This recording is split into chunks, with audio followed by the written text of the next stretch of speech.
What I'd like you to tell us, Dale, is your methods from the beginning of the year, just before we pair the pigeons up. Right, well firstly, obviously the stock pigeons are first to be paired up.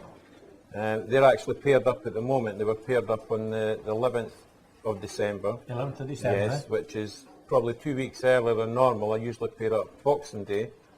But the weather's been pretty mild, so everything was ready and they were looking good, so we've paired up. The first of them were laying last night, 8 days. Gold pigeons, David, will get paired up the third week in February. Third week in February? Yes, probably the 21st. 21st of February, something like that. Yes. Will you have done any preparation for these race birds and also the stock birds? Will they be prepared with any medication, anything like that? Yes, both stock pigeons and the race team are both treated for coccidiosis, canker and worms as a precautionary measure.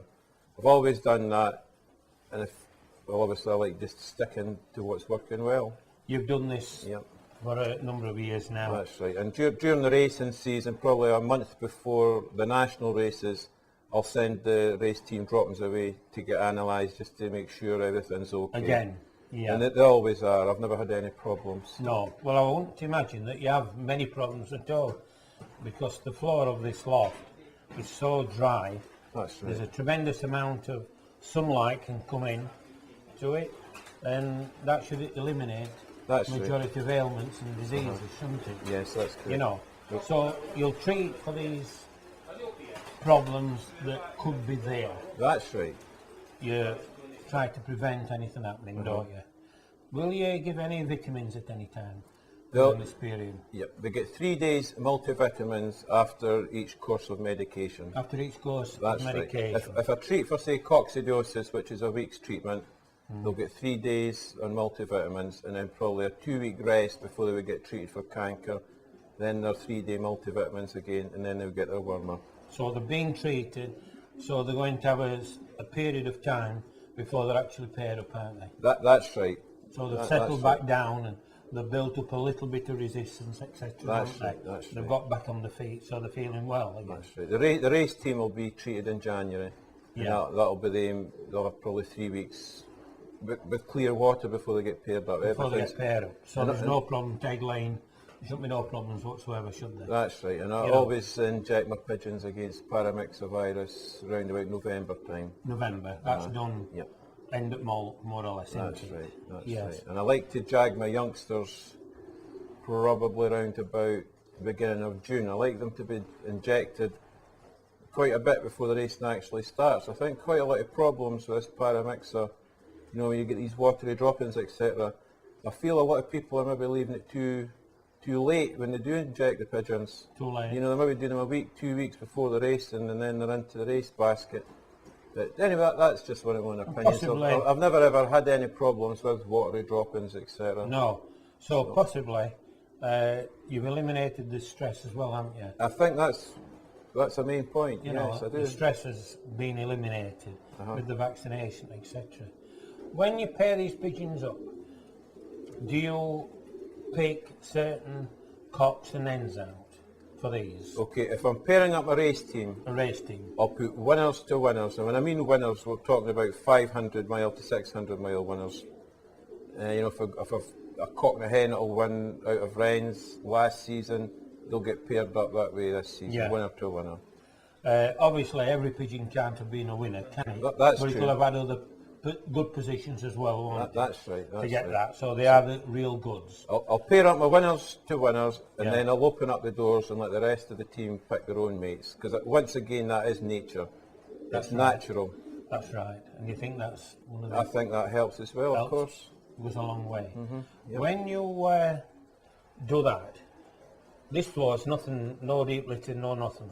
Will you put a bit of straw on the floor? Or? Yes, I put straw on the floor in a corner for them to build their nest. To build the nest? They build their own nest. I don't have any so they don't nest pans.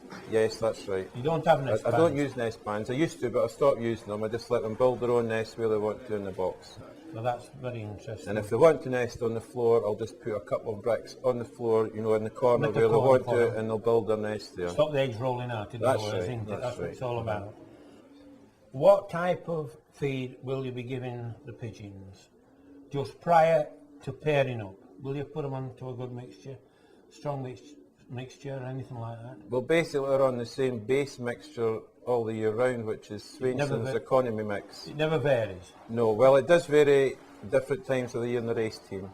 in the race. At the moment, they're on 100% Swainson's economy mix, Sweetens economy mix. which is basically your beans, maple peas, maize, wheat, Bertie peas, a bit dairy, one or two other wee bits of seed. Now they're on that just now, the race team, and they'll be on that until they start feeding youngsters, when I'll start to add pellets and extra maple peas into that. And what type of pellets are these what you use? Well, I've tried different kinds. I've tried, is it the P40s, is it you call it? No, something like that. Yeah, that's right. And there was a new pellet out this season, which was made in Ireland, which was a small round pellet. Yes. The only problem there was 3/4 through the racing season, I couldn't get a hold of them again, which I found to be a bit of a nuisance. So probably this year I'll stick to a product that I know is going to be available all the season round. So I don't like changing once I've started, so that was a bit disappointing. Quite. Will you use any barley or anything like that through the year? Barley's a grain that I've never really used with the pigeons, to be quite honest, not. Right. We've got the birds paired up. We've got youngsters on. You'll have changed the corn for the youngsters. As soon as the youngsters start to arrive, you'll have altered the corn a little bit, won't you? The youngsters eat exactly the same as old birds, because they all run together. Yes, but what I mean is that you won't be on the economy then, will you? Well, when the youngsters are on the go, they'll be eating the economy mix with the pellets and extra maple the peat. pellets? Yeah, that's right, Right. And obviously when we get out a bit further in the race programme, maybe a month before the national races start, I'll introduce peanuts, and I'll gradually increase them the closer we get to the big events, because to me peanuts is one of the main feeds that we can give our pigeons. There is today. Yeah. A lot of protein in it, isn't there? Energy as well, it Protein fuels there them. is, isn't it? Yep. So, when we're breeding, the youngsters, how long will they stop with the old birds? How long does the youngster stop with old birds? With the old birds? I'll leave them for probably 3.5, 4 weeks. You know, when they get to the stage where they're wanting to start to come out the nest boxes, I'll take them out the nest boxes, and I've got an end through the back there where I put them to start them off, give them a bit of peace to start to drink, pick, and then I'll just open up the door, and from there on they'll mix through the loft with the old birds, and they'll obviously claim a perch wherever they want to in the loft. And they're left that way throughout the season. They're never separated from the old birds. So I find the great advantage with the young birds being left with the old birds is that when they're out flying, the old birds are obviously learning them, the countryside, etc. the surrounding area. Yeah, that's right. I find they're a lot happier. And they'll never check at all, these youngsters. No, they shouldn't, no. They're in the same loft That's right. where they've been born, and they're going to stop there That's for the right. rest of their life. That if they are winners, isn't it? That's right. That's if they're winners. Uh-huh. And how many rounds of youngsters will you take off the races? Will they just have one to start with, Well, and then go on to eggs or what? That's right. Most of them all rear a round of youngsters, and after that they'll sit their eggs or pot eggs until the big events come around, where some of them will go sitting eggs, obviously some will go chipping eggs, some will go in small youngsters. Like that. Yeah, but they only rear one round But of youngsters. You'll only up to that race point. to small youngsters, or do you race to a big youngster or anything like that? Well, going back a few years ago, it was always chipping eggs I used to send them on, but lately I've been trying them on 4-day-old youngsters, and it's been working well. Been working Yeah, well. it has that.